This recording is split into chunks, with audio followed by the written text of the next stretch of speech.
বাংলাদেশ অনেক ছোট্ট একটা দেশ, কিন্তু তার আত্মবিশ্বাস অনেক বড়। তিন দিক থেকে ভারতে ঘেরা, দক্ষিণে মায়ানমার, একদিকে শক্তিশালী প্রতিবেশী দেশ, অন্যদিকে রাজনৈতিক উত্তেজনা। এমন এক সময় যখন পৃথিবী জুড়ে যুদ্ধের হুমকি বাড়ছে, প্রশ্ন হচ্ছে বাংলাদেশ কি প্রস্তুত? তার সামরিক শক্তি কতটা শক্তিশালী? চলুন আজকে জেনে আসি বাংলাদেশের সামরিক বাহিনী কতদূর এগিয়েছে, কতটা প্রস্তুত, আর ভবিষ্যতে কি হতে পারে।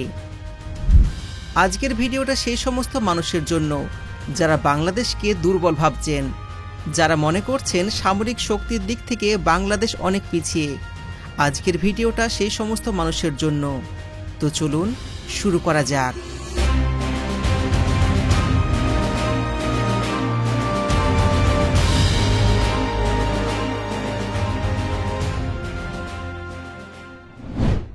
বর্তমান বিশ্ব শান্তিপূর্ণ নয়।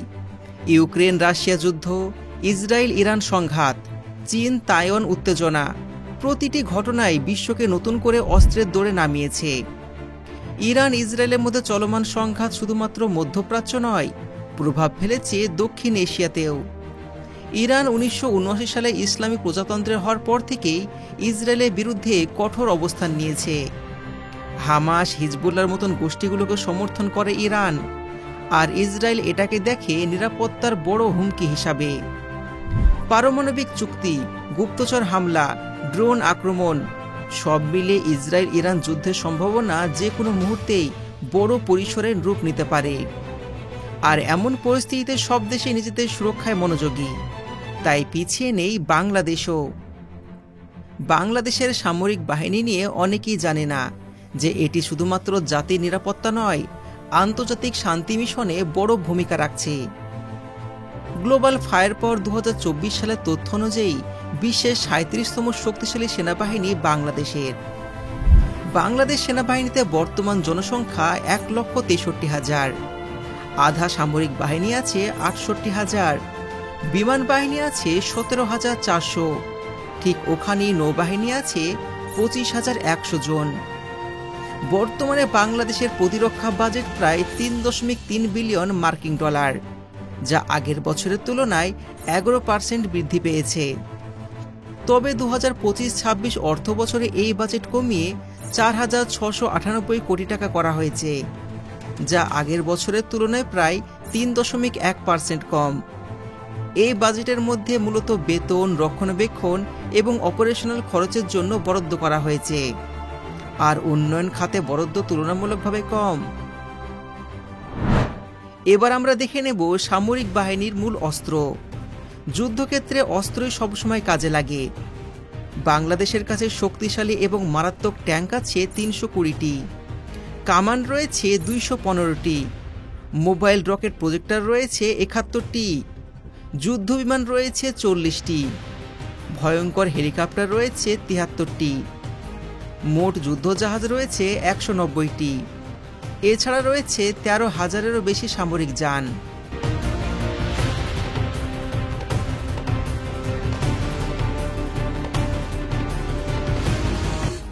বাংলাদেশ সরকার যে বৃহৎ পরিকল্পনা হাতে নিয়েছে তার নাম হলো ফোর্স গোল 2030। এই পরিকল্পনার লক্ষ্যে সেনাবাহিনী, বিমান বাহিনী এবং নৌবাহিনীকে আধুনিক করা হয়েছে। চীন থেকে আনা হয়েছে surface to air missile system, তুরস্ক থেকে আনা হয়েছে মানববিহীন drone, France, Italy, Germany, America থেকে যুদ্ধবিমান নেওয়া হচ্ছে, তার সাথে নেওয়া হচ্ছে প্রশিক্ষণ বিমান এবং হেলিকপ্টার। চীনের সাহায্যে তৈরি করা হচ্ছে সাবমেরিন ঘাঁটি, তার সাথে যুদ্ধজাহাজ। তার সাথে বর্তমানে বাংলাদেশ বাহিনীতে নতুন করে যোগ দিয়েছে multiple launcher rocket system, personal career, radar system, communication satellite. এর ফলে বাংলাদেশ বাহিনী শুধুমাত্র প্রতিরক্ষামূলক নয়, দ্রুত রেসপন্স সক্ষমতা অর্জন করতে পারছে।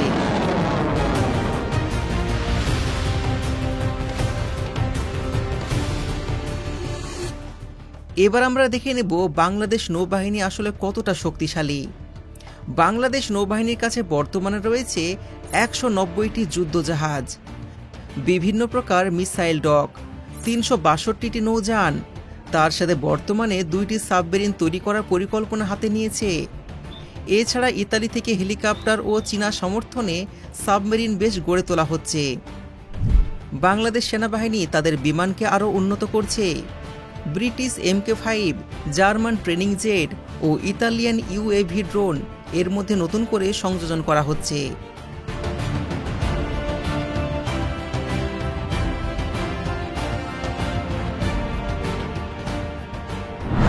এবার আমরা দেখে নেব বাংলাদেশের জন্য চ্যালেঞ্জ এবং ভবিষ্যৎ পরিকল্পনা। বর্তমান সময়ে বাংলাদেশের সামরিক শক্তি বাড়লেও এখনও বেশ কিছু চ্যালেঞ্জ রয়েছে। প্রতিবেশী দেশের তুলনায় বাজেট কিন্তু কম, বিদেশি অস্ত্রের উপর নির্ভরতা, নিজস্ব প্রযুক্তি ও রিসার্চের অভাব, প্রশিক্ষণের ঘাটতি ও দীর্ঘমেয়াদী রক্ষণাবেক্ষণের সমস্যা। বিশেষজ্ঞদের মতে বাংলাদেশকে এখনও নিজস্ব অস্ত্র উৎপাদন এবং প্রশিক্ষণ কাঠামোতে আরও জোর দিতে হবে। তবে ভবিষ্যৎ পরিকল্পনায় যা যা প্রয়োজন: বর্তমানে বাংলাদেশের প্রয়োজন স্থানীয় অস্ত্র কারখানা, সাইবার ও ড্রোন যুদ্ধের প্রস্তুতি, বর্ডার ক্যানিং এবং স্যাটেলাইট নজরদারি, সন্ত্রাস বিরোধী আধুনিক বাহিনী। এই সব কিছু বাংলাদেশকে খুব তাড়াতাড়ি অ্যাড করতে হবে। এই সমস্ত যুদ্ধাস্ত্র এবং অবকাঠামো দিকে বুঝতে পারছেন বাংলাদেশকে যুদ্ধে হারানো কিন্তু অতটা সহজ নয়। বাংলাদেশের কাছে অনেক সেনাবাহিনী রয়েছে, তার সাথে রয়েছে নতুন প্রজন্মের সমস্ত যুদ্ধাস্ত্র, যেগুলো বাংলাদেশকে যুদ্ধক্ষেত্রে অনেক এগিয়ে রাখবে। তবে ভারত বাংলাদেশের চলমান উত্তেজনা দিন দিন বেড়ে চলেছে। বাংলাদেশ কখনোই ভারতকে প্রথমে আক্রমণ করবে না, তবে বাংলাদেশ প্রতিনিয়ত ভারত থেকে দূরত্ব বজায় রাখার চেষ্টা করছে। বাংলাদেশ কখনোই আগ্রাসী ছিল না, কিন্তু আত্মরক্ষার অধিকার সকলের রয়েছে। আজকের বাংলাদেশ বিশ্ব শান্তি মিশনে যেমন ভূমিকা রাখছে, তেমনই নিজের সীমান্ত রক্ষায় সচেতন। ফোর্স গোল 2030-এর মাধ্যমে বাংলাদেশ ভবিষ্যতের জন্য প্রস্তুত হচ্ছে। বাংলাদেশ তৈরি করছে আধুনিক, আত্মনির্ভর ও প্রতিভাশীল একটি সামরিক বাহিনী। আপনার কি মনে হয় বাংলাদেশকে যুদ্ধে হারানো কি খুবই সহজ হবে? কমেন্টে জানাবেন।